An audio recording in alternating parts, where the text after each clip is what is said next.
Welcome to special debate. ఆర్థిక నేరాలకు కేంద్ర బిందువులుగా షెల్ కంపెనీస్ మారుతున్నాయా? మనీ లాండరింగ్ షెల్ కంపెనీస్కి తెలుగు రాష్ట్రాలు అడ్డాలుగా మారుతున్నాయా? కోల్కతా మహారాష్ట్రాలను మించిపోతున్నాయా? సో రీసెంట్గా కేంద్రం అనర్హత వేటు వేసిన కంపెనీల్లో సగం మంది తెలుగువారే ఉన్నారు. సో ఇవన్నీ చూస్తుంటే ఇలాంటి అనుమానాలు రాక తప్పట్లేదు. ఖచ్చితంగా ఇలాంటి అనుమానాలే వస్తాయి. సో దేశంలో ఎక్కడ చూసుకున్నా కూడా ఎలా ఉంది అనంటే పరిస్థితి ఊరు పేరు లేకుండా అర్హత లేని ఎన్నో కంపెనీలు పుట్టుకొస్తూ ఉన్నాయి. సో షెల్ కంపెనీస్ ఎక్కడ చూసినా కూడా ఇలానే వినిపిస్తూ ఉంది. ఇంకా రీసెంట్గా కూడా ఏపీ లిక్కర్ స్కామ్లో కూడా ఈ షెల్ కంపెనీల భాగోతం ఇప్పుడు మనం తరచుగా వింటూ ఉన్నాం. సో అసలు వ్యాపారం చేయడానికి కంపెనీలు పెడుతున్నారా, లేదు అనంటే వ్యాపారం పేరుతో ఉత్తుత్తి కంపెనీలు పెట్టి నల్లధనాన్ని తెల్లగా మారుస్తున్నారా అనేది ఇక్కడ ప్రధాన అంశం. అసలు ఈ షెల్ కంపెనీస్ని నియంత్రించాలి అని చెప్పేసి కేంద్ర ప్రభుత్వం ఎన్నోసార్లు ఎన్నో చర్యలు తీసుకున్నప్పటికీ కూడా అవన్నీ సత్ఫలితాలను అయితే ఇవ్వట్లేదు. అసలు షెల్ కంపెనీస్ అంటే ఏంటి? షెల్ కంపెనీస్ విషయంలో ఈ షెల్ కంపెనీస్ వల్ల ఏం జరుగుతోంది అని అంటే దేశంలో ఏ నలుమూలల కూడా ఎటువంటి ఆర్థిక నేరం జరిగినా కూడా ఈ షెల్ కంపెనీల చుట్టూనే ఆ భాగోతం అంతా కూడా బయటపడుతూ ఉంది. అది మనం రీసెంట్గా చూస్తూనే ఉన్నాం. అసలు ఈ షెల్ కంపెనీస్ నియంత్రణ విషయంలో ఎలాంటి జాగ్రత్తలు తీసుకోవాలి, ఎటువంటి పర్మిషన్స్ విషయంలో కానీ కేంద్ర ప్రభుత్వం ఎలాంటి చర్యలు తీసుకోవాలి అనేది ఇవాల్టి మన ప్రధాన అంశం. ఈ డిబేట్లో మనతో పాటు పాల్గొనడానికి ప్రముఖ న్యాయవాది కోటిపల్లి అయ్యప్ప గారు జూమ్ లైన్లో సిద్ధంగా ఉన్నారు. నమస్తే అండి. నమస్తే మేడం. ఓకే సార్, ఇప్పుడు మీరు చూసారు కదా, ఈ షెల్ కంపెనీస్ అనేది మనం తరచుగా చూస్తూ ఉన్నాం. ఈ షెల్ కంపెనీలను పూర్తిగా నియంత్రించడం వల్ల మనీ లాండరింగ్ లాంటివి ఇంకా ఆర్థిక నేరాలను అరికట్టవచ్చా? ఖచ్చితంగా అండి. ఎలా అంటే డైరెక్టర్లు ఫేక్ ఉంటారు, ఆ కంపెనీకి ఆర్థిక లావాదేవీలన్నీ కూడా ఫేక్కే ఉంటాయండి.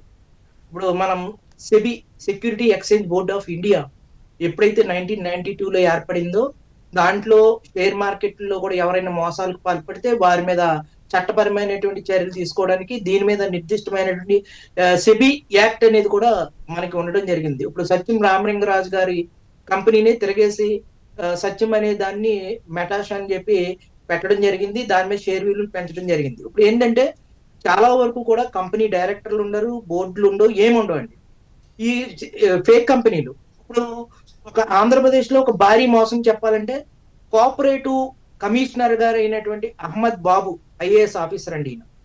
ఈయన కోఆపరేటివ్ సొసైటీలకి కంప్యూటరీకరణ చేయమని చెప్పి కేంద్ర ప్రభుత్వం రైతుల యొక్క ఖాతాలని కంప్యూటరీకరణ చేయమని చెప్పి ఒక ప్రాజెక్ట్ ఇచ్చిందండి.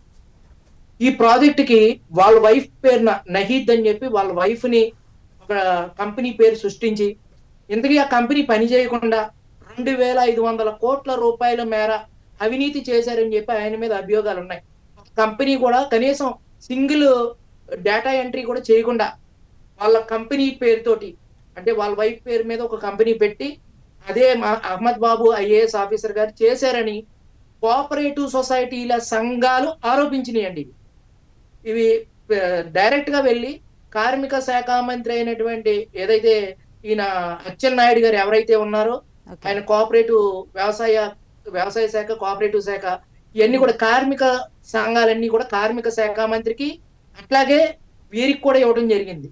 ఏది సార్ కోఆపరేటివ్ సొసైటీలో మా చేతే ఆన్లైన్ చేపించారు, కనీసం ₹1 కూడా ఖర్చు పెట్టలేదు, వాళ్ళ వైఫ్ పేరు నహీద్, ఆవిడ పేరు మీద కంపెనీ పెట్టి కంపెనీ రన్ చేయకుండా కంపెనీలో ఉద్యోగాలు లేకుండా కనీసం ఎటువంటి కంపెనీస్ యాక్ట్ 2013 అండి, కంపెనీస్ రిజిస్ట్రేషన్ యాక్ట్ 2013 ప్రకారం రిజిస్టర్డ్ కాని కంపెనీకి అతను ఇచ్చి 2,500 కోట్ల మేర అవినీతి చేశాడని చెప్పి ప్రత్యక్షంగా నిరూపించినా సరే కూటమి ప్రభుత్వం కానీ గత ప్రభుత్వం కానీ యాక్షన్ తీసుకోలేదండి ఐఏఎస్ ఆఫీసర్ మీద. మరి ఎలాగా అంటే ఒక ఐఏఎస్ ఆఫీసర్లు ప్రభుత్వంలో ఉండేటువంటి అనేక వందల కాంట్రాక్టులు ఒక ఫేక్ కంపెనీ సృష్టించి ఒక దేశానికి ఆదర్శంగా ఉండవలసినటువంటి ఇండియన్ అడ్మినిస్ట్రేటివ్ ఆఫీసర్లు ఈ రకంగా పాల్పడుతున్నారండి అవినీతికి. సో మీ ప్రకారంగా షెల్ కంపెనీస్ వెనక ఈ కూటమి ప్రభుత్వం కూడా దాని హస్తం కూడా ఉంది అంటున్నారా? ప్రభుత్వాలు కూటమి ప్రభుత్వమా ఏ ప్రభుత్వం అనేది కాదండి, ఈ షెల్ కంపెనీలు భాగోతం ఎప్పటి నుంచో ఉంది. అవును, ఇది ఎప్పటి నుంచో ఉన్నదండి. అవునండి. ఈ రోజు కాదండి, ఎప్పటి నుంచో జరుగుతుందండి ఈ భోగతం. అవునవును. ఈ ఈ రోజు ఇదేం జరగట్లేదు. ఎందుకంటే ప్రభుత్వ పెద్దలు ఎవరైతే ఉన్నారో వారు ఈ కంపెనీలకి టైఅప్ అవడం, ఆ ఉమ్, కంపెనీలు నిజంగా వర్క్ చేయకపోవడం. ఇప్పుడు మన రోడ్డు కాంట్రాక్ట్ విషయంలో బిడ్డింగ్ ఒక కంపెనీ వేస్తదండి. ఉమ్, దానికి సబ్ కాంట్రాక్ట్ ఇంకొకరికి ఇస్తారు. ఓకే. దేశంలో ఇప్పుడు వరకు వచ్చి జాబ్స్ ఇస్తామని చెప్పి మోసం చేసిన కంపెనీలు ఉన్నాయి. మనీ లాండరింగ్ ఉమ్, ఏదైతే మీరు అన్నారు నల్లధనాన్ని తెల్లధనంగా మార్చడానికి రికార్డెడ్ పరంగా ఒక కంపెనీ పెట్టాము, ఇంతమంది ఎంప్లాయీస్ ఉన్నారు, ఇంత నష్టం వచ్చింది కంపెనీకి, ఇంత ఓకే అండి, అద్దె మీ కెమెరా కడుతున్నామని చెప్పి ఆఫ్లో ఉందండి. ఏంటి మేడం? మీ కెమెరా ఆఫ్లో ఉంది సార్.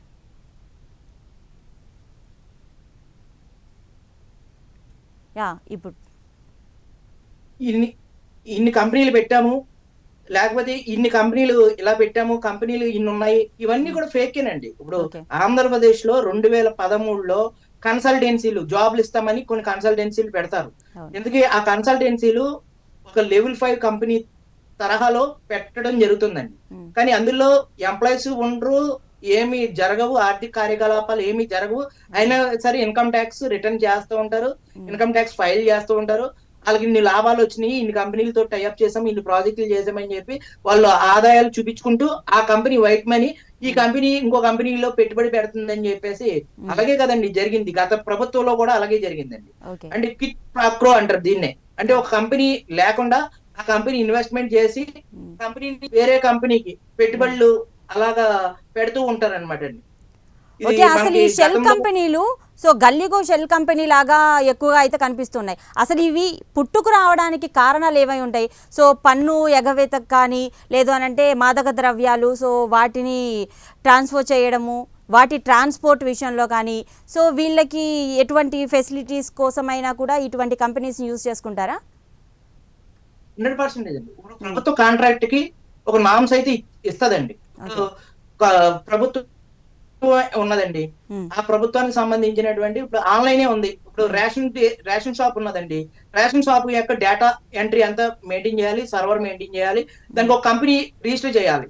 ఓకే. యాక్చువల్గా ఏంటండి, ప్రభుత్వ పెద్దలందరూ కూడా ఒక కంపెనీతో టైఅప్ అవుతారు. అది ఉమ్, లైవ్ గా ఆ కంపెనీ ఊరికే ఆ కంపెనీ పేరు ఉంటది, మాదాపూర్లో దాని హెడ్ క్వార్టర్ అంటారు. ఆ కంపెనీ చేయదు, ఏమీ చేయదండి. ఆ ఉమ్, ఉద్యోగస్తుల చేతే ఏదైతే ఎంఆర్ఓలు విఆర్ఓల చేత ఉద్యోగస్తుల చేత పని చేయించి పైన అధికారులు ఆ ఉమ్, కంపెనీ పేర్లు చెప్పి ఇలా మోసాలు చేసినాయి. కొన్ని ఓకే. కంపెనీలు ఏంటంటే జాబ్స్ ఉన్నాయి అంటే ప్రభుత్వంలో మేము సెక్యూరిటీ మీద ఎంత జాబ్స్ ఉన్నాయి, ఈ ఉమ్, కంపెనీ అంటే ప్రభుత్వం కొన్ని నామ్స్ ఇస్తదండి. ఓకే. ఇన్ని సంవత్సరాల అనుభవం ఉండాలి ఈ కంపెనీకి, ఉమ్, ఇన్ని సంవత్సరాల అనుభవం ఉన్న కంపెనీయే ఖచ్చితంగా ప్రభుత్వ కాంట్రాక్టులు చేపట్టాలి, ఓకే. ఇటువంటివన్నీ ఉంటాయండి. ఆ ఉమ్, రకంగా ఒక దందా నడుస్తుంది. ఇంకోటి ఏంటంటే బ్లాక్ మనీని వైట్ మనీగా మార్చడం అనేది జరుగుతుందండి. ఓకే. మనకి 1988 అవినీతి నిరోధక చట్టం ఇప్పుడు ఇవాళ ప్రపంచంలోనే మన దేశంలో 70% సహజ వనరులు తరిగిపోయినాయి. మైనింగ్ మాఫియా ఉమ్, మైనింగ్ చేస్తున్నారు, ఇసుక మాఫియా పోలన్ని వేల కోట్ల రూపాయలు ఎక్కడికి వెళ్ళిపోతున్నాయండి. వీళ్ళందరూ వైట్ కి ఎలా మార్చుకుంటున్నారు? ఓకే. ఒక్కొక్క పొలిటీషియన్ గానీ, ఒక్కొక్క సీనియర్ ఐఏఎస్ ఐపీఎస్ ఆఫీసర్లు గానీ మనం అవినీతి నిరోధక శాఖ అధికారులు రైడ్ చేసినప్పుడు పట్టుబడితే వాళ్ళ ఉమ్, ఆస్తులు కళ్ళు చెదిరిపోయేలా ఉంటాయండి. ఓకే. వేల కోట్ల ఆస్తులు. అంటే రాజకీయం ఒక వ్యాపారం, ఉమ్, ఉద్యోగం ఒక వ్యాపారం, ఒక బ్యూరోక్రాట్స్ అన్ని కూడా ఒక వ్యాపార సంస్థలుగా ఇప్పుడు దేశంలో 70% సహజ వనరులు తరిగిపోయినాయి అని చెప్పి ఉమ్, ప్రపంచంలోనే గ్లోబలైజేషన్ లో కూడా ప్రపంచంలో అత్యంత ఎక్కువ సహజ వనరులు తరిగిపోయిన దేశం భారతదేశం అండి. మరి ఈ ఓకే. ఆస్తి అంతా ఏమైపోతుంది? ఎక్కడికి పోతుంది ఈ డబ్బు అంతా? ఉమ్, దాచుకుంటున్నారండి బినామీ పేర్ల మీద ఫేక్ కంపెనీలు పెట్టి ఆ కంపెనీ రన్ చేస్తున్నట్టు, వాళ్ళకి ఉద్యోగాలు ఇస్తున్నట్టు, ఇవన్నీ సృష్టించి ఇన్కమ్ ఉమ్, ట్యాక్స్. ఇప్పుడు నా దగ్గర ఒక 100 కోట్లు ఉన్నాయనుకోండి, ఉమ్, నేను దాన్ని వైట్ కింద మార్చాలి. నేను ఏదో ఓకే. ఇసుక మాఫియాలో ఎందులో సంపాదించాలి, నేను ఫేక్ కంపెనీ పెడతాను. కంపెనీ పెట్టి ఆ కంపెనీలో లాభాలు వస్తున్నట్టు, ఆ కంపెనీకి ఇంతమంది జీతాలు ఇస్తున్నట్టు ఐటీ రిటర్న్స్ అన్ని చూపించడం, ఉమ్, లేదా ఆ కంపెనీకి నష్టాలు వచ్చినాయని చెప్పి చెప్పడం, ఉమ్, ఇట్లా చేసి నా దగ్గర ఉన్న బ్లాక్ మనీని అంతా కూడా వైట్ మనీ కింద మార్చుకుంటాం. ఓకే. రెండో రకమైనటువంటి ఫేక్ కంపెనీలు ఏంటంటే కంపెనీలు ఎంప్లాయీస్ ని రిక్రూట్ చేసుకోవడం, వాళ్ళకి జాబ్లు ఇస్తానని మోసం చేయడం. ఇదంతా ఓ రకం అండి. మన ఓకే. భారతదేశంలో అనేక ఇండియన్ పీనల్ కోడ్ లో అనేక చట్టాలు ఉన్నాయండి. ఉమ్, అయినప్పటికీ కూడా ఇంతవరకు కూడా అవినీతి పరులు భారతదేశంలో ప్రపంచ దేశాల్లో స్విస్ బ్యాంకులో ఉమ్, భారతదేశమే అత్యధిక వాటా కలిగి ఉంది అవినీతి పరుల యొక్క ఆస్తులు అని ఉమ్, చెప్పి ఈ రోజుకి కూడా స్విస్ బ్యాంక్ యొక్క అకౌంట్లు కానీ దాని జాబితా కానీ బయట పెట్టిన తర్వాత భారతదేశంలో నల్లధనం రూపంలో ఎక్కువ మొత్తంలో స్విస్ బ్యాంక్ లో దాచుకున్నారు. భారతదేశం యొక్క సహజ వనరులు, మైనింగ్, బొగ్గు గనులు, ఇసుక మొత్తం అన్ని ఎక్కడ పడితే అక్కడ మాఫీ అండి. ఇప్పుడు ఎందుకండి నేను చెప్పకూడదు, ఎందుకంటే కూటమి ప్రభుత్వమా లేకపోతే ఇంకో ప్రభుత్వం అని చెప్పకూడదు. నేను ఒక ఐఏఎస్ పేరు చెప్పానండి. ఇప్పుడు ఇప్పుడు నేను చెప్తున్నాను, ఆధారాలతో సహా నిరూపించడానికి సిద్ధంగా ఉన్నాను నేను. ఇప్పుడు ఎందుకండి ప్రతి కోఆపరేటివ్ సొసైటీలో కూడా భారీ ఎత్తున అవినీతి జరుగుతుంది. డేటా ఎంట్రీల ఆపరేటర్లు పెట్టకుండా పెట్టామని చెప్పారు. మీకు ఎందుకండి ఇప్పుడు ప్రతి ప్రభుత్వ కాంట్రాక్ట్, ఇప్పుడు వెబ్సైట్లు ఉన్నాయండి. పీజీఆర్ఎస్ అని ఒక వెబ్సైట్ ఉంది ప్రభుత్వమే, అంటే ఫిర్యాదులు, ప్రజా సమస్యల పరిష్కార వేదిక అని ఒక ఫిర్యాదు ఉంది. దానికి కాంట్రాక్ట్ ఇస్తున్నారు. అసలు ఆ కంపెనీ అనేది మెయిన్ కంపెనీ ఒకటి ఉంటుందండి, ప్రాజెక్ట్ తీసుకుంటుంది 100 కోట్లని, అది వేరే వాళ్ళకి తక్కువ రేటుకి సబ్ కాంట్రాక్ట్ ఇస్తుంది. ఆ కంపెనీకి రిజిస్టర్డ్ ఉండదు, ఆ కంపెనీ రిజిస్ట్రేషన్ గట్రా ఉండదు. జస్ట్ ఎవరికో ఒకరికి అనామక కంపెనీకి ఇస్తారు. పేరేమో పెద్ద కంపెనీ పేరు ఉంటదండి, దాన్ని తాలూకు వర్క్ అంతా చేసి చిన్న చిన్న కంపెనీలు. ఏది కూడా రియాలిటీ లేదండి. భారతదేశంలో జరిగేటువంటి అవినీతి భోగాతాల్లో ఇదోటండి. మనం ఎప్పుడు కూడా SEBI, security exchange board of India, SEBI approval పొందినటువంటి కంపెనీల జాబితాలో కూడా అనేక షేర్ మార్కెట్లు, national stock exchange, Mumbai multi commodity stock exchange, Bombay stock exchange. మన భారతదేశంలో అత్యధికంగా 3 స్టాక్ మార్కెట్లు ఉన్నాయండి. 3 స్టాక్ మార్కెట్లో సెన్సెక్స్, డాలక్స్, నిఫ్టీ 50 అని చెప్పి ఈ ఏదైతే షేర్ మార్కెట్ లో ఉంటాయండి. సెన్సెక్స్ అంటే బాంబే స్టాక్ మార్కెట్ లో టాప్ 30 కంపెనీస్ సెన్సెక్స్ అంటారు. ఆ కంపెనీ యొక్క షేర్ మార్కెట్ కూడా షేర్ బ్రోకర్లు మార్చి అది ఫేక్ కంపెనీల యొక్క షేర్ని అక్కడ ప్రమోట్ చేసి ఎంతో మంది షేర్ మార్కెట్ లో కోట్ల రూపాయలు ఆవిరైపోతున్నాయండి ఈ రోజుని. అంటే ఈ ప్రపంచంలోనే ఇప్పుడు మోడీ గారు చెప్పింది కూడా అదే అండి. ఇప్పుడు చాలా మంది ఫేక్ కంపెనీల్లో ఉద్యోగాలు చేసామని చెప్పి పెట్టి గవర్నమెంట్ జాబులు కూడా పొందినటువంటి దాఖలాలు ఉన్నాయి. ఓకే అయ్యప్ప గారు, సో మళ్ళీ మేము మీతో మాట్లాడతాము. సో ఓకే, ఇదే అంశం గురించి మనతో చర్చించడానికి మా ఎడిటర్ రాజు గారు కూడా సిద్ధంగా ఉన్నారు. రాజు గారు, మీరు చెప్పండి.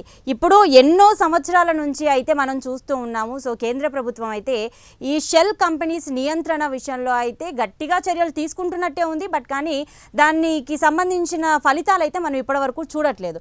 సో ప్రెజెంట్గా మనం ఏపీ లిక్కర్ కేసులో కూడా మనం సిట్ చేసిన దర్యాప్తులో కూడా మనకి సంచలనమైన నిజాలు అయితే బయటకు వస్తూ ఉన్నాయి ఈ షెల్ కంపెనీస్ విషయంలో అయితే. సో ఈ షెల్ కంపెనీస్ నియంత్రణ చెయ్యాలి అని అంటే అసలు ఎటువంటి జాగ్రత్తలు తీసుకోవాలి? రైట్ ప్రతిభ, ఓవరాల్ గా మనం చూస్తున్నాం ఇటీవల కాలంలో ఈ షెల్ కంపెనీలు, డొల్ల కంపెనీలకు సంబంధించిన పేర్లు ప్రముఖంగా వినిపిస్తుంటది. అంటే దేశంలో ఎక్కడైనా సరే ఆర్థిక నేరాలు జరిగాయి అంటే ఈ ఆర్థిక నేరాలకు సంబంధించినటువంటి మూలాలన్నీ కూడా ఈ షెల్ కంపెనీల చుట్టూనే తిరుగుతున్నాయి. అసలు ఏంటి షెల్ కంపెనీలు ఏంటి? మీరు చెప్పినట్టు ఆంధ్రప్రదేశ్ కి సంబంధించినటువంటి లిక్కర్ స్కామ్ లో ప్రస్తుతానికి షెల్ కంపెనీల పాత్ర ప్రధానంగా ఉందని చెప్పేసి ఆల్రెడీ స్థితి తెలిసింది. అయితే షెల్ కంపెనీలను ఈ స్థాయిలో వినియోగిస్తుండడం, షెల్ కంపెనీలను ఈ స్థాయిలో మనీ లాండరింగ్ కోసం వినియోగిస్తుండడం నిజంగా ఇది దేశ ఆర్థిక వ్యవస్థకు ఒక పెను సవాలని మాత్రం మనం చెప్పొచ్చు. ఎందుకంటే వాస్తవంగా ఈ ఏదైతే ఈ కంపెనీలు ఉన్నాయో ఈ కంపెనీలన్నీ కూడా కార్పొరేట్ వ్యవహారాల మంత్రిత్వ శాఖ అని ఒకటి ఉంటుంది. సో దాని పరిధిలో పనిచేస్తూ ఉంటుంది అనమాట. దీంతో పాటు ఏంటంటే నిబంధనలు చాలా కఠినతరం చేయాల్సినటువంటి అవసరం ఉంది అనేది మనకి ఎస్పెషల్లీ ఏపీ లిక్కర్ స్కామ్ తర్వాత అర్థమవుతూ ఉన్నటువంటి పరిస్థితి.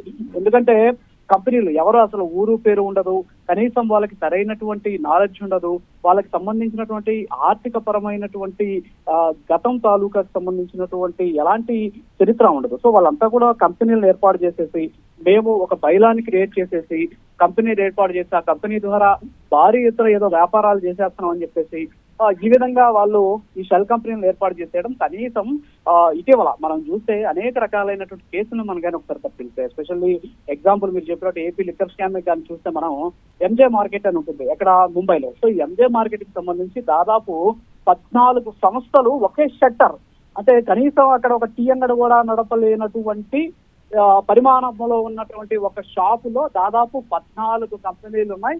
100 కోట్ల ట్రాన్సాక్షన్స్ అక్కడి నుంచి జరిగాయి. అలాగే లిక్కర్ స్కామ్ కి సంబంధించి చిన్న ఎగ్జాంపుల్ తిరుపతిలో చెవిరెడ్డి భాస్కర్ రెడ్డి అని ఉన్నారు. సో ఆయనకు సంబంధించినటువంటి ఒక ఇల్లు ఉంది.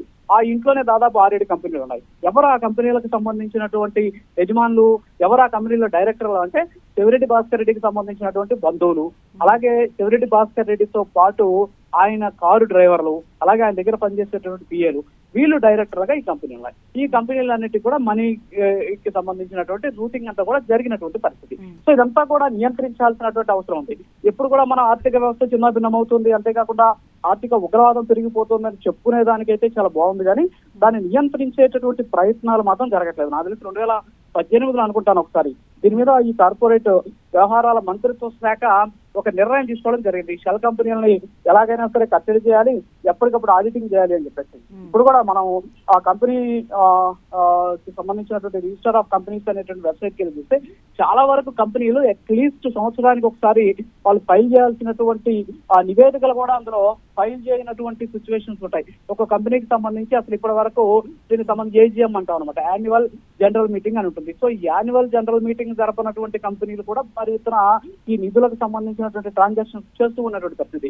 సో వీటన్నిటినీ కూడా ఖచ్చితంగా కట్టడి చేయాల్సినటువంటి బాధ్యత కేంద్ర ప్రభుత్వం తీసుకోవాలి. కేంద్ర ప్రభుత్వం ఏదైతే ఇప్పుడు ఈ కంపెనీల రిజిస్ట్రేషన్స్ కి సంబంధించినటువంటి రికార్డులను నిరంతరం పరిశీలిస్తూ ఉండాలి. అంతేకాకుండా అసలు వాస్తవ కార్యకలాపాలు ఏంటి, ఒకవేళ వాస్తవ కార్యకలాపాలు లేకపోతే కేవలం కాగితాలకే పరిమితమైనటువంటి కంపెనీలు ఏవైతే ఉన్నాయో వాటిని గుర్తించాలి. అంతేకాకుండా దీనికి సంబంధించినటువంటి వివిధ శాఖలతోటి సమన్వయం చేసుకుంటూ ముందుకెళ్లాల్సినటువంటి అవసరం చాలా ఉంది అనేది ఇక్కడ మనకు స్పష్టంగా తెలుస్తూ ఉన్నటువంటి పరిస్థితి. సో డొల్ల కంపెనీల మీద ప్రభుత్వం చర్యలు తీసుకునేంత వరకు ఎట్టి పరిస్థితుల్లో కూడా ఈ మనీ లాండరింగ్ అనేది ఆపడం అనేది అంత ఈజీ అయినటువంటి పరిస్థితి కాదు.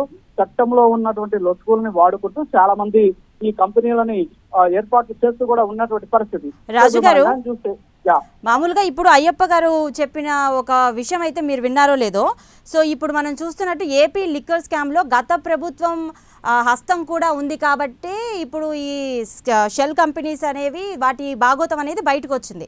సో అయ్యప్ప గారు ఏం చెప్పారు అని అంటే, ఒక ఐఏఎస్ అధికారి సో తనకి సంబంధించిన డీటెయిల్స్ ఆధారాలతో సహా ఇచ్చినా కూడా ఇప్పుడున్న కూటమి ప్రభుత్వం కూడా ఆ విషయంలో అయితే ఈ షెల్ కంపెనీకి సంబంధించిన విషయంలో ఎటువంటి చర్యలు తీసుకోలేకపోతుంది. సో ఇది కూడా ప్రభుత్వ వైఫల్యమే, ప్రభుత్వ హస్తం ఉంది అని కూడా చెప్తున్నారు. సో ఈ షెల్ కంపెనీస్ నడవడానికి రాష్ట్ర ప్రభుత్వం లేదంటే కేంద్ర ప్రభుత్వం సో బ్యాక్ ఎండ్ నుంచి నడిపిస్తున్నాయంటారా? అంటే ఇక్కడ కొన్ని అంశాలు ఏంటి అంటే, ఎస్పెషల్లీ ప్రభుత్వాలు మారినప్పుడల్లా కూడా ఇక్కడ కొన్ని అంశాలు మనం చూడాలి. ఒకటి ఆర్థిక నేరగాళ్ళు, అలాగే రాజకీయ ముసుగులో ఉండేటువంటి ఆర్థిక నేరగాళ్ళు. సో రెండు రకాలుగా విభజించాలి. రాజకీయ ముసుగులో ఉండేటటువంటి వాళ్ళు అధికారంలో ఉన్నటువంటి సందర్భంగా వాళ్ళు కొంతమంది ఆర్థిక నేరగాళ్లతో కలిసి ఈ విధమైనటువంటి మనీ లాండరింగ్ కావచ్చు, మనీ రూటింగ్ చేస్తూ ఉంటారు. సో దీనికి సంబంధించి చర్యలు తీసుకోవాల్సినటువంటి అధికారం ఎవరికి ఉంటుందంటే కేంద్ర ప్రభుత్వం దగ్గర ఉంటుంది. అయితే గత ప్రభుత్వం ఏం చేసింది, వాటికి సంబంధించినటువంటి సాక్ష్యాధారాలు ఇవన్నీ కూడా ఖచ్చితంగా సెంట్రల్ గవర్నమెంట్ దగ్గర ఉంటాయి, అలాగే రాష్ట్ర ప్రభుత్వం దగ్గర ఉంటాయి. ఇప్పుడు మన ప్రయత్నం కూడా అదే. ఏంటి అంటే కూకటి వేలతో సహా పెకలించాలి.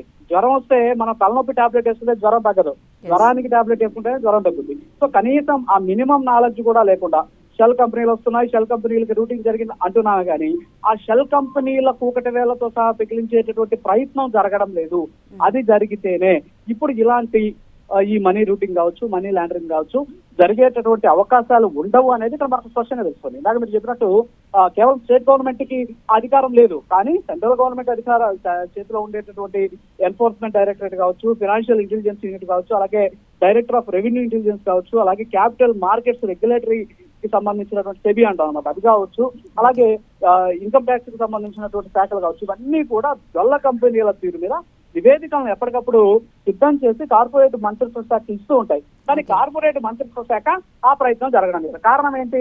కార్పొరేట్ మంత్రిత్వ శాఖలో కూడా రాజకీయపరమైనటువంటి ప్రేరేపితమైన వ్యవస్థలు ఉంటాయి కాబట్టి డొల్ల కంపెనీలు ఇప్పుడు చాలా మందికి కూడా రాజకీయ ముసుగులో చేసేటటువంటి ఈ అక్రమాలు, అవినీతి సొమ్మంతా కూడా రూటింగ్ చేయాలి కాబట్టి, సో ఈ డొల్ల కంపెనీలు లేకపోతే ఇబ్బంది జరుగుతుంది కాబట్టి దాని వైపు ఎవరో వెళ్ళేటటువంటి సాహసం చేయలేకపోతున్నారు. 2018లోనే దీని మీద చాలా వరకు కూడా financial stability and development council అనేటటువంటి ఒక కౌన్సిల్ ఉంటుంది. ఆ కౌన్సిల్ లో చర్చ కూడా జరిగింది. అయినా సరే కనీసం ఇప్పటి వరకు దాని మీద చర్యలు తీసుకున్నటువంటి పరిస్థితి.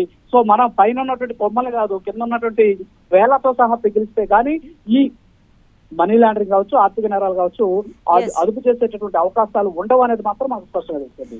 Yes Raju garu, you are right. So okay, Ayyappa garu మీరు చెప్పండి. సో ఓకే, రాజు గారు ఏదైతే చెప్పారో ఈ కార్పొరేట్ వ్యవహారాల మంత్రిత్వ శాఖ అనేది, సో దీని మీద కట్టుదిట్టమైన చర్యలు తీసుకోవాలి. బట్ కానీ అది ఆ మంత్రిత్వ శాఖ అనేది విఫలమైంది కాబట్టి సో ఈ షెల్ కంపెనీస్ అన్నీ పుట్టుకొస్తున్నాయి, వాటి నియంత్రణ అనేది మనకి సాధ్యం కావట్లేదు అన్న విషయం అయితే స్పష్టం చేశారు రాజు గారు.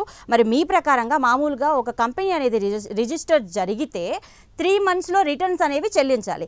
ఇన్ కేస్ రిటర్న్స్ అనేది చెల్లించకపోతే కనుక అక్కడ ఏదో గోల్మాల్ జరిగినట్టు లెక్క. లేదు అని అంటే ఆ కంపెనీని మూసేస్తే ఆ కంపెనీకి సంబంధించిన వివరాలు రిజిస్టర్ ఆఫ్ కంపెనీస్కి చెప్పాల్సిన బాధ్యత అయితే ఉంటుంది. సో ఇవన్నీ జరగకపోవడానికి కారణాలు ఏంటి? సో అలాంటప్పుడు ఈ మంత్రిత్వ శాఖ మీద కూడా ఎలాంటి చర్యలు తీసుకునే అవకాశం ఉంది? దీని మీద ప్రభుత్వం తీసుకుంటున్న చర్యలు ఏంటంటే మినిస్ట్రీ ఆఫ్ కార్పొరేట్ అఫైర్స్ అని, పాన్, డిఐఎన్, జిఎస్టి లింకింగ్ అని, అలాగే SFIO serious fraud investigation office అనేది ఉంటుందండి. ఈ సంస్థలు కేంద్ర ప్రభుత్వం అజమాయిషీలో పనిచేస్తూ ఒక కంపెనీ ఎప్పుడు రిజిస్టర్ అయింది, బోర్డు డైరెక్టర్లు ఎవరు, ఈ ఎంతకాలం ఆ కంపెనీ ఆర్థిక లావాదేవీలు జరిపింది, ఎంతమంది ఉద్యోగులు పనిచేశారు, వాళ్ళ పాన్ నెంబర్ ఎంత, వాళ్ళ కంపెనీ యొక్క ట్యాన్ నెంబర్ ఎంత, ఎప్పుడెప్పుడు ట్రాన్సాక్షన్ జరిగినాయి, ఇవన్నీ చెప్పుకొచ్చారండి. లిక్కర్ స్కామ్ లో ఏదైతే చెప్తున్నారో, లిక్కర్ స్కామ్ లో అది ఫ్రాడ్ అంటే ఎలా జరిగింది అనే దాన్ని మనం చెప్పుకుంటే ఈ స్కామ్ లో 4-5 రకాలుగా జరిగిందండి. తిలక్ నగర్ ఇండస్ట్రీస్ ఏదైతే ఉందో అదొక కంపెనీ, SNG షుగర్స్ అని, B9 బ్యావరీస్ అని, UV డిస్టరీస్ అని, PV స్పిరిట్స్ అని, అలాగే అదాన్ డిస్టరీస్ అని, లీలా డిస్టరీస్ అని, స్పై ఆగ్రో డిస్టరీస్ అని చెప్పి ఈ కంపెనీలు ప్రధానంగా ఈ లిక్కర్ స్కామ్ లో అవి లిక్కర్ తయారు చేసినవి, అవి కమిషన్ బేస్డ్ తయారు చేసినవి, అవి ఇంతంత నష్టాలు వచ్చినాయి ఆ కంపెనీ వల్ల. వీళ్ళు పూర్తి స్థాయిలో ప్రభుత్వానికి ఇప్పుడు ఇన్ని కేసులు అమ్మేము అని చెప్తున్నారు కదండి. ఒక సంవత్సరంలో ఆ కంపెనీలు ఏవైతే ఉన్నాయో ఆ కంపెనీలు లిక్కర్ తయారు చేస్తున్నట్టు, ఆ కంపెనీలకు ప్రభుత్వం చెల్లించి లిక్కర్ కొంటున్నట్టు ఇలా సృష్టించారు. ఆ కంపెనీలు నిజానికి అంత తయారు చేస్తే వాళ్ళ యొక్క తయారీ మీద అంతా కూడా ఆడిట్ ఉండాలి కదండి. సంవత్సరం ఇంత ఆడిట్ చేశాము, ఇన్ని ఇంత సప్లై వచ్చింది, ఎంత ఖర్చు పెట్టాము, ఎంత అమ్మకాలు జరిగినాయి అని ఎవ్రీథింగ్ అనేది ఇన్కమ్ ట్యాక్స్ లో మనం చూపించాలి. ఐటీ రిటర్న్స్ అంటే అదండి, ఎంత అమ్మకం అమ్మారు, ఎంత తయారు చేశారు, ఎంత ఖర్చు అయింది, ఎంత జీతాలు ఇచ్చారండి. అది స్పష్టంగా ఈ పేర్కొన్నటువంటి నేను ఏదైతే చెప్పానో ఆ కంపెనీలన్నీ కూడా రకంగా చేయలేదు. ఆంధ్రప్రదేశ్ లో లిక్కర్ స్కామ్ లో ఈ కంపెనీలు చేయకుండా ప్రభుత్వం చెప్తున్న లెక్కలకి ఆ కంపెనీ యొక్క లెక్కలకి తేడా ఉంది. కొన్ని కంపెనీలు అయితే రిజిస్టర్డ్ కాలేదు, ఆ కంపెనీలు రిజిస్టర్ కాకుండా అవి కూడా భాగస్వామి అయ్యాయని లెక్కర సప్లైలో కట్టాను అని చెప్పి చెప్పడం జరిగిందండి. ఇంకా అది విచారణ పరిధిలో ఉంది. ఎస్ అయ్యప్ప గారు, సో మీరు అంటున్న దాని ప్రకారం చూసుకుంటే ఇప్పుడు ఈ షెల్ కంపెనీలను చట్టవిరుద్ధ ఉద్దేశాలకు సహాయపడే న్యాయవేత్తలు ఎవరైతే ఉన్నారో సో వారి మీద ఇంకా అకౌంటెంట్ల పైన ఎటువంటి కఠినమైన శిక్షలు విధించాలంటారు? మనీ లాండరింగ్ యాక్ట్ ఒకటి ఉన్నదండి భారతదేశంలో, 406 అంటే నమ్మదగిన మోసం, 420 ఇవన్నీ సెక్షన్స్ ఉన్నాయండి. 477, 468 ఏదైనా డాక్యుమెంట్స్ అనేవి కూడా ఫేక్ డాక్యుమెంట్లు అన్ని సృష్టించి ప్రభుత్వాన్ని మోసం చేస్తాయి, ఇవన్నీ సెక్షన్. భారతదేశంలో ఉన్నటువంటి ఒక చిక్కుముడి ఏంటంటే ఆర్థిక నేరాలకి బలమైన శిక్షలు లేవు, ఆర్థిక నేరాలకి ఫాస్ట్ ట్రాకింగ్ కోర్టులు లేవండి. ఇప్పుడు సింగపూర్ లో ఒక దేశంలో ఒకే పార్టీ 16 టర్మ్స్ అంటే దాదాపు 60 ఏళ్లుగా ఒకే పార్టీ అధికారంలో ఉంది, ఆ పార్టీనే ప్రజలు విశ్వసిస్తున్నారంటే 0% కరప్షన్ అండి అక్కడ. ఇప్పుడు మనం చూస్తున్నామండి, ఇప్పుడు అధికార ప్రభుత్వం యొక్క అనుకూలంగా ఉండేటువంటి కూటమి ప్రభుత్వం జనసేన ఎమ్మెల్యేల మీద టార్గెట్ చేసి కొన్ని వార్తాపత్రికలు ఇసుకని కరకర నవ్వులేస్తున్నారు, మింగేస్తున్నారు, ప్యాకెట్ క్లబ్లు నడుపుతున్నారు అని చెప్పేసి లైవ్ గా కూడా మాట్లాడటం జరిగిందండి మొన్న కూడా. ఈ కూడా ఏమన్నా యాక్షన్లు ఉన్నాయండి? అంటే ఏం జరుగుతుందంటే ప్రభుత్వానికి అనుంగు పత్రికలైనటువంటి ఏదైతే 2 పత్రికలు 2 మీడియా ఛానల్ ఏదైతే ఉన్నాయో ఆ పత్రికల్లోనే జనసేన వాళ్ళని టార్గెట్ చేశారండి వాళ్ళు. అలాగని ఇప్పుడు ఏ ప్రభుత్వం వచ్చినా సరే మాఫీ అనేది, అవినీతి అనేది జరుగుతూనే ఉంది. 1,000 కోట్లు 100 కోట్ల రూపాయలు అవినీతి జరుగుతూనే ఉంది. భారతదేశం ఒక అవినీతి దేశం. ఇది మట్టికి నేను చెప్పడం కాదండి, ప్రపంచ దేశాలు గ్లోబలైజేషన్ గా వాళ్ళు రికార్డు పరంగా స్విస్ బ్యాంక్ లో నల్లధనం ఎంత ఉంది, భారతదేశమే ఎక్కువ కరప్టెడ్ చేస్తుంది, అక్కడ ప్రజల్ని ఈజీగా మోసం చేస్తున్నారు, సెంటిమెంట్ తోటి రాజకీయ వ్యవస్థలు మోసం చేస్తున్నాయి. ఫేక్ కంపెనీలన్నీ కూడా రాజకీయ వ్యవస్థల యొక్క కొనసాగంలోనే జరుగుతున్నాయి. ఆఫీసర్లకు తెలుసండి, ఒక కంపెనీ రిజిస్టర్డ్ జరిగితే ఆఫీసర్ తెలియదండి, ఒక ఫేక్ డాక్టర్ వైద్యం చేసేస్తున్నాడు తెలియదండి, అన్ని తెలుసు. ప్రభుత్వాల దగ్గర ప్రతి నివేదికలు ఉంటాయి, ఆఫీసర్ల దగ్గర ఉంటాయి, కానీ చర్యలు చేసుకోరు.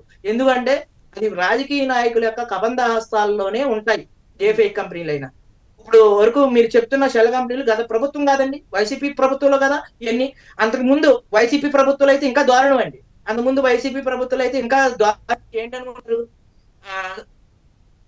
ఇప్పుడు జరిగినటువంటి కంపెనీలు ఏదైతే ఉన్నాయో, classic reality, silicon builders, Penna cement, ఇవన్నీ కూడా అప్పుడు క్విక్ ప్రాక్రో లాగా, ఇప్పుడు ఐఏఎస్ శ్రీలక్ష్మి గారు అరెస్ట్ అయింది కూడా దాంట్లోనే. క్విక్ ప్రాక్రో కంపెనీలకి అప్పనంగా భూములు ఇచ్చారని చెప్పి, గనులు ఇచ్చారని చెప్పి చెప్తున్నారు. సరస్వతి అది Bharatiya silicon builders, classic reality, Pulivendula polymers, ఇవన్నీ కూడా అప్పుడు జగన్ గారు ఫేక్ చేశారని చెప్పి సిబిఐ ఏదైతే అభియోగాలు పేర్కొందో ఆ కంపెనీలన్నీ కూడా 247 కంపెనీలు అని చెప్పారు ఫస్ట్. తర్వాత ఆ కంపెనీలు కొన్ని లేవు, అవన్నీ కాదని ఇన్వెస్టిగేషన్ లో కొన్ని కంపెనీలు అయితే పెట్టారు. ఆ కంపెనీలు కనీసం ఆర్థిక కార్యకలాపాలు కూడా జరపకుండా ఆ కంపెనీలో వచ్చిన లాభాలు ఇంకో కంపెనీలో పెట్టామని చెప్పి క్విక్ ప్రాక్రో లాగా చేయడం జరిగిందండి.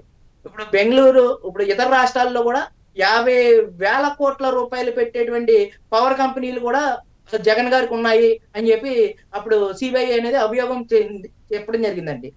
సరస్వతి ఇన్ఫ్రాస్ట్రక్చర్ అని, silicon builders, classic reality, Pulivendula polymers. Ayyappa గారు, మనం కన్క్లూడ్ చేద్దాము. సో మామూలుగా ఇప్పుడు ఈ షెల్ కంపెనీస్ నియంత్రించాలి అని అంటే డిజిటల్ కరెన్సీ నియంత్రణ లేకపోవడం వల్లనే ఈ మనీ లాండరింగ్ అనేది జరుగుతుంది అంటారా? లేదు అని అంటే సో అంతర్జాతీయ సహకారం లేకుండా ఈ బ్లాక్ మనీని ఈ షెల్ కంపెనీస్కి తరలించడం అనేది, నియంత్రించడం అనేది జరగదంటారా? ఒక కంపెనీ రిజిస్టర్ అయితే కంపెనీ రిజిస్ట్రేషన్ యాక్ట్ 2013 ప్రకారం ఖచ్చితంగా ఉండాలండి. ఇప్పుడు ఒక పోలీసులు, ఒక మండలంలో పోలీసు వ్యవస్థ ఉంది, ఎంఆర్ఓ ఉన్నారు, ప్రతి గ్రామంలో విఆర్ఓ ఉన్నారు, పంచాయతీ ఉంది. వీళ్ళు ఎవరికి తెలియకుండా అక్కడ కంపెనీలు నడుపుతున్నారండి. అంటే ప్రభుత్వం అధికారాలు అనేవి వికేంద్రీకరణ చేయాలండి. ఏదైనా గ్రామంలో ఎవరైనా కంపెనీలు నడుపుతున్నారనుకోండి, ఆ కంపెనీ ఖచ్చితంగా పంచాయతీ అజమాయిషీలో పంచాయతీ వెరిఫై చేసిందా లేదా అని చెప్పి చెక్ చేయాలండి.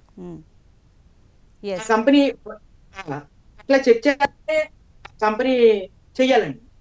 అలా కాకుండా ఏదన్నా చెక్ చేయకుండా, ఇప్పుడు పల్లెటూరులో ఎక్కడో పొలాల్లోనూ దూర ప్రాంతాల్లో బోల్డెన్ కంపెనీలు ఉన్నాయండి, లిస్టెడ్ కంపెనీలు. ఇప్పుడు 2013లో రిజిస్ట్రేషన్ కానిటువంటి, ఆ చట్ట ప్రకారం రిజిస్ట్రేషన్ కాలేనటువంటి కంపెనీలు భారతదేశంలో దాదాపు 3,80,000 కంపెనీలు ఉన్నాయని చెప్పి రికార్డెడ్ గా ఆన్ ద రికార్డ్ చెప్తున్నారండి. ఆ కంపెనీల్లో పని చేస్తున్నారు ఉద్యోగులు, అందువల్ల ఆ కంపెనీలు తీయలేకపోతున్నాం అని చెప్తున్నారు. ఆ కంపెనీలు రిజిస్టర్ అయితేనే కదా ఉద్యోగులు కూడా ఏ కంపెనీలో పని చేశారు, ఏ కంపెనీలో పని చేయలేదు, వాళ్ళ యొక్క రిలీవింగ్ సర్టిఫికేట్స్ వీటిలన్నిటికి కూడా విలువ ఉంటుందండి.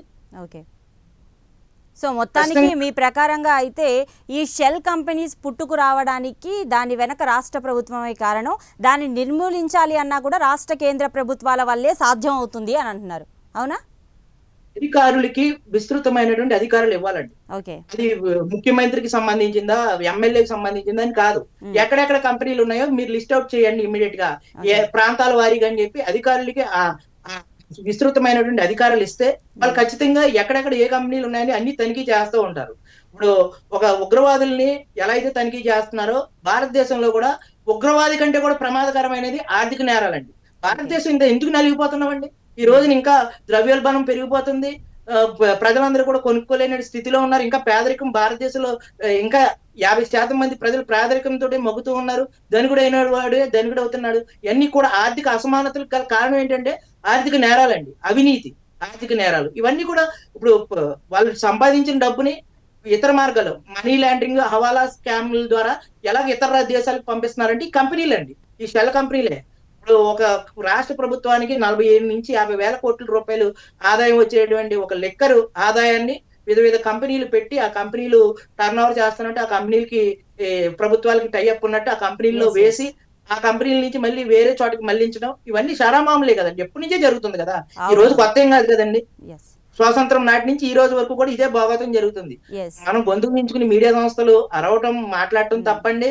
ప్రభుత్వాలకి తెలుసు, ఆ, ఈ ఉద్యోగులకి తెలుసండి, మొత్తం ఐఏఎస్ ఆఫీసర్లు అందరికీ తెలుసు. యా.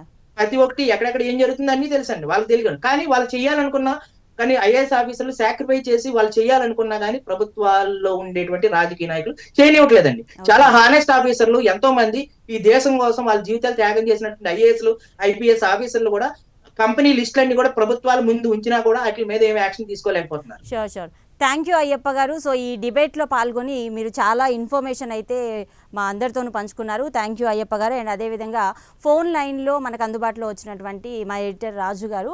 సో రాజు గారు, thank you so much. So చూశారు కదండి, ఇప్పుడు షెల్ కంపెనీస్ని నియంత్రించడం అని చెప్పేసి ఎప్పటి నుంచో జరుగుతున్నా కూడా ఆ నియంత్రణ అనేది అయితే ఇప్పటి వరకు అయితే ఒక గాడిలో పడ్డట్టయితే కనిపించట్లేదు. సో ముఖ్యంగా ముందైతే షెల్ కంపెనీస్కి పర్మిషన్ ఇచ్చే ముందే అసలు ఆ కంపెనీ రన్ చేస్తుంది ఎవరు, ఆ వ్యక్తి పేరేంటి, సో పేరుకు సంబంధించిందే కాకుండా ఆ వ్యక్తికి బ్యాక్గ్రౌండ్ వెరిఫికేషన్ కూడా చేయాలి, ఆర్థిక పరిపుష్టి ఏంటి, సో గతంలో ఆయనకి చేసిన వ్యాపారాలు ఏంటి, ఆ వ్యాపారాలు అనేవి కార్పొరేట్ ఎఫ్ఐస్కి సంబంధించిన కంపెనీస్ ఏమన్నా ఉన్నాయా, సో ఇలాంటి కొన్ని మేజర్ అండ్ చాలా చిన్న చిన్న మైన్యూట్ మిస్టేక్స్ అనేవి ఇప్పుడు ఈ షెల్ కంపెనీ పర్మిషన్స్లో జరుగుతున్నటువంటి పరిస్థితి అయితే మనం కనిపిస్తుంది. సో ఇవన్నిటిని మనం అరికట్టగలిగితే ఖచ్చితంగా ఈ షెల్ కంపెనీస్ని కూడా చాలా త్వరగానే అరికట్టే ప్రయత్నం అయితే చేయొచ్చు. ఇది ఇవాల్టి డిబేట్. Thank you.